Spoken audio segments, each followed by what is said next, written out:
Verse 13, Ke anelavon afton ii aftu is gin Canaan. And his sons took him into the land of Canaan. Sounds now like they're going back over the Jordan from into Canaan. Ke ethapson afton is to speleon to diplun o ektisa to Avram. And they entombed him in the double cave which Abraham acquired, and said by Mamre, by Hebron. To speleon and Ketisi minimiu para Ephron to Heteu, for a possession, the cave for a possession of a memorial from Ephraim the Hittite, or Hethite, as I'm probably going to change it in the second edition. Katenanti Mamre, over against Mamre, which is north of Hebron, south of Jerusalem. Ke Ipes Drepsen Iosif is Egypton. And Joseph returned to Egypt. Aptos ke Adelphi Aftu, himself and his brothers. Ke Pontus I Sinanavantus Thapse ton Patera Aftu, and all the ones going up with him to entomb his father. 15. Idontes they I Adelphi Iosif oti Tethnican o Patir Afton. And the brothers of Joseph, knowing that their father died, Epan said, Mi pote menisi kakisi imin Iosif, lest at any time Joseph should resent us. Ke antapodoma, and with a recompense, antapodo imin pantata kaka and the xamatha avto.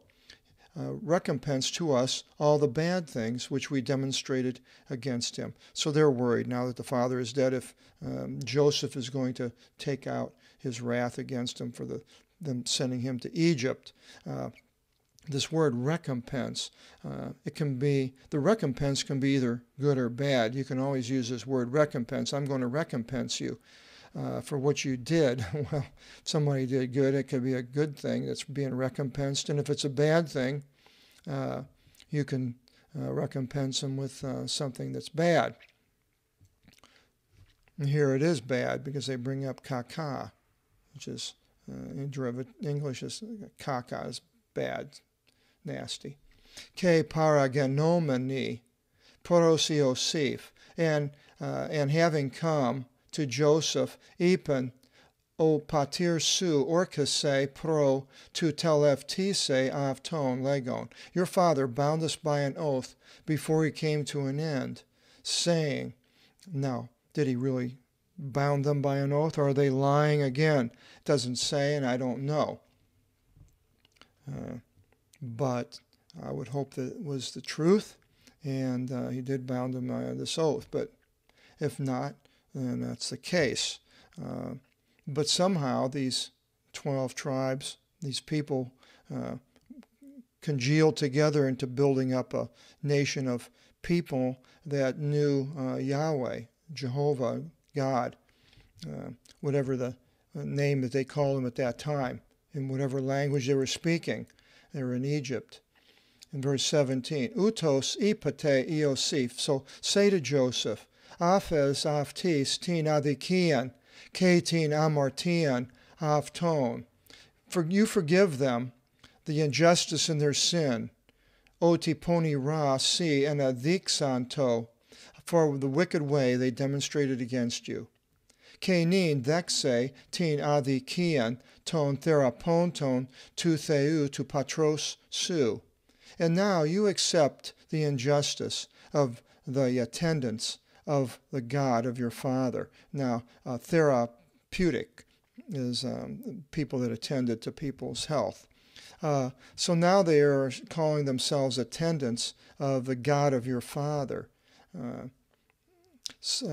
Now, they're saying this to Joseph, so the God of their father, of course, is Jehovah and Yahweh, and so they are saying that they accept this injustice of the God. They're invoking God. Ke eklavson Iosif la lunton afton prosafton. And Joseph wept during their speaking to him. Now, was he weeping because he knew that they were lying and really sad case of individuals? Or was he crying because of what his father had said and how the whole situation had turned around for good? Well, we get a little bit of glimpse in that as we go on here. In verse 18, and althontes prosafton epen, and coming to him they said, Ide imisi ikete, see, we are your servants. Epen avtis Iosif. So they may have been lying about what Joseph said in making this plan, and that was the whole plan that they came up with. Epen avtis Iosif, and Joseph said to them, Mi phobiste, do not fear, phobia is a derivative, tu gar theu imi ego, for I am of God. And Joseph is of God. He's not the same as them, and I think this is another place that they may have changed their attitudes, them, and then telling their children how they escaped the wrath of their brother. And because he is of God, and maybe we should also be of God. I'm just conjecturing this. Verse 20, Imis evu levsaste kat emu is ponira. You plan concerning me for evil. O de theos evu levsato peri emu is agatha. But God planned concerning me for good. So that's interesting because it's talking, he says here that God planned. This was a plan of God. Even though we may plan on doing something bad to someone, somehow this bad plan of bad evil, God can turn into good. And sometimes it takes years and generations, but God has these plans, and it says so right here. Why? Opos an genete o simeron, that it should be as it is today. In a diatraphi leos polis, that he may maintain many people. Leos, the laity, from that derivative. God is this way is taking care of these people. So it's hard to say, because with the slaves that were taken out of Africa and brought to other places in the world, maybe there's certain things that God had for them that was better. They may not be socially acceptable. They were, maybe a lot would want to stay back in Africa, but then again, many may find well, this was actually a good thing for us. So this is just an example of what it could be. I'm not trying to make any social statement there. Verse 21, Ke ipen avtis, and he said to them, Mi phobiste, do not fear. Ego dia trepso imas, ke tas ikia simon. I will maintain you and your residence.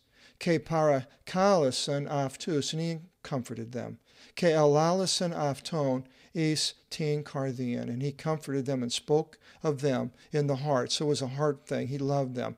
That's the way I see it. And the cardian, we have the cardiac arrest of the heart. In verse 22, Ke katokasan Iosif in Aegypto, and Joseph dwelt in Egypt. Avtos ke iadelphi avtu, he and his brothers. Ke pasa ipanikia tu patros avtu, and the whole family of his father. Ke ezison Iosif eti ekaton deka, and Joseph lived 110 years. Verse 23, Ke ethan Iosif Ephraim, Pethia, eos tritis genias, and Joseph saw Ephraim's children unto the third generation. Ke ii Mahir, and the sons of Machir, to Iu Manasseh, the son of Manasseh, his grandchild. Etekthison epi Miron Iosif, were born upon Joseph's thighs. Believe that the man would sit there on a chair and the women would sit on the lap, and then they would pass the baby down through the legs and catch it. And this was how it mentions many places how this is the way it occurred. And